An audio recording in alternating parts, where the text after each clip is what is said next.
Good morning dear students, मैं an Tripathi RIC की online class में आप सबका एक बार फिर से स्वागत करता हूं। आज हम लोग क्लास 12 की केमिस्ट्री में रच्छी कोलाइड एवं स्वर्ण संख्या से संबंधित बातों को पढ़ेंगे। रक्षण क्या है, रच्छी कोलाइड क्या है, स्वर्ण संख्या क्या है, इन सबको आज पढ़ेंगे। रक्षण प्रोटेक्शन और रच्छी कोलाइड प्रोटेक्टिव कोलाइड्स। सबसे पहले रक्षण को पढ़ेंगे। मीन्स कि कोलाइडी विलयन में जब विद्युत अपघट्य को मिला दिया जाता है तो क्या होता है, वो स्कंदित हो जाता है, मीन्स जम जाता है।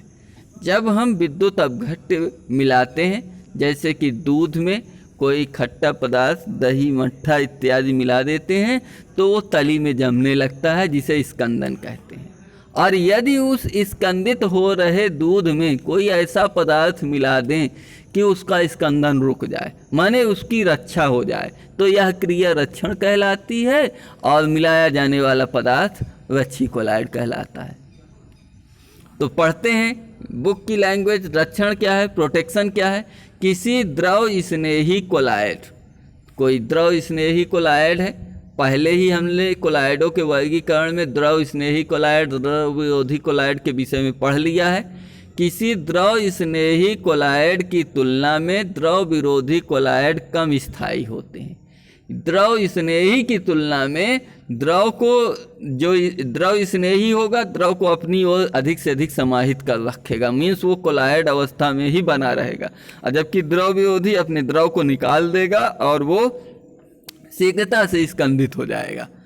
तो द्रव विरोधी कोलाइड की तुलना में कम स्थायी होते हैं। यदि द्रव विरोधी कोलाइड में सूक्ष्म मात्रा में विद्युत अपघट्य मिला दिया जाए तो उसमें स्कंदन हो जाता है। किसी द्रव विरोधी कोलाइड में द्रव स्नेही कोलाइड की कुछ मात्रा मिला देने पर द्रव विरोधी कोलाइड का स्कंदन कम हो जाता है। द्रव विरोधी कोलाइड जिसका स्कंदन हो रहा है, यदि उस द्रव विरोधी कोलाइड में कोई द्रव स्नेही कोलाइड मिला दिया जाए तो इसका स्कंदन कम या रुक जाता है। स्कंदन के घट जाने की इस क्रिया को रक्षण कहते हैं, प्रोटेक्शन कहते हैं। ये रही प्रोटेक्शन की मेन बात।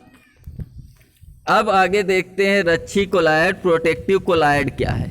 किसी द्रव विरोधी कोलाइड में सूक्ष्म मात्रा में, द्रव विरोधी कोलाइड जिसका स्कंदन हो रहा है, उसमें सूक्ष्म मात्रा में विद्युत अपघट्य, जैसे NaCl वगैरह, KNO3 इत्यादि मिला दिया गया, KCl मिला दिया गया, द्रव विद्युत अपघट्य मिला देने पर उसका स्कंदन हो जाता है।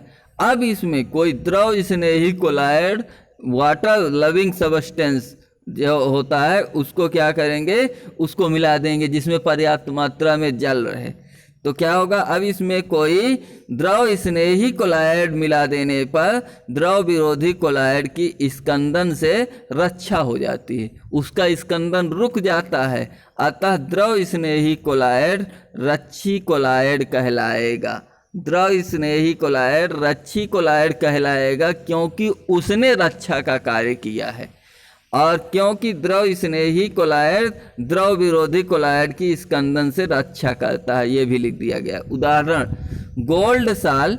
गोल्ड साल द्रव विरोधी कोलाइड है। गोल्ड का जो साल बनाया गया, गोल्ड को जल में मिश्रित करके, कूट पीस करके, तो उसमें विद्युत अपघट्य मिला देने से स्कंदन हो जाता है। किंतु यदि उसमें जिलेटिन द्रव स्नेही कोलाइड, जिलेटिन पदार्थ मिला दिया जाए तो विद्युत अपघट्य की उतनी ही मात्रा मिलाने पर भी स्कंदन नहीं होता।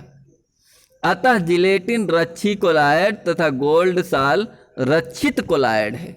रच्छी कोलाइड जो रक्षा करता है, और रक्षित कोलाइड जिसकी रक्षा हुई है।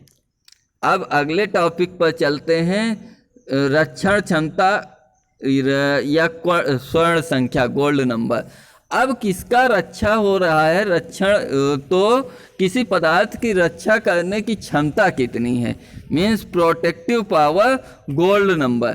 किसी द्रव स्नेही कोलाइड के रक्षक गुण को व्यक्त करने के लिए कि कितनी क्षमता से वो रक्षा कर रहा है कोलाइड का, रक्षक गुण को व्यक्त करने के लिए जिग्मोंडी ने स्वर्ण संख्या के सिद्धांत का निर्धारण किया। स्वर्ण संख्या को निम्नवत परिभाषित किया जा सकता है। स्वर्ण संख्या की ये परिभाषा बहुत इंपॉर्टेंट परिभाषा है, इसको याद कर डालिएगा। किसी रच्छी कोलाइड की द्रव स्नेही कोलाइड की, चाहे रच्छी कोलाइड कहें चाहे द्रव स्नेही कोलाइड कहें, किसी रच्छी कोलाइड या द्रव स्नेही कोलाइड की, किसी रच्छी कोलाइड की मिलीग्राम में वह मात्रा, किसी रच्छी कोलाइड की मिलीग्राम में वह मात्रा जो 10 मिली गोल्ड साल को NaCl के 10% के 1 मिली बिलियन द्वारा, को NaCl के 10% के 1 मिली बिलियन द्वारा संभावित स्कंदन को रोकती हो, उसकी स्वर्ण संख्या कहलाती है। किसी रच्छी कोलाइड की स्वर्ण संख्या जितनी कम होती है उसका रक्षण क्षमता उतनी ही अधिक होती है।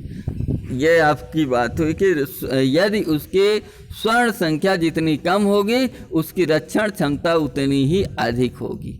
तो यहाँ पर रच्छी कोलाइड और स्वर्ण संख्या दिया हुआ है। रच्छी कोलाइड उसमें रक्षण क्षमता कितनी है उसकी स्वर्ण संख्या को देखकर निर्धारित किया जा सकता है। जिलेटिन की स्वर्ण संख्या 0.005 से 0.01 के मध्य होता है। हीमोग्लोबिन के लिए स्वर्ण संख्या 0.03 होता है। गोंद के लिए स्वर्ण संख्या 0.15 होता है।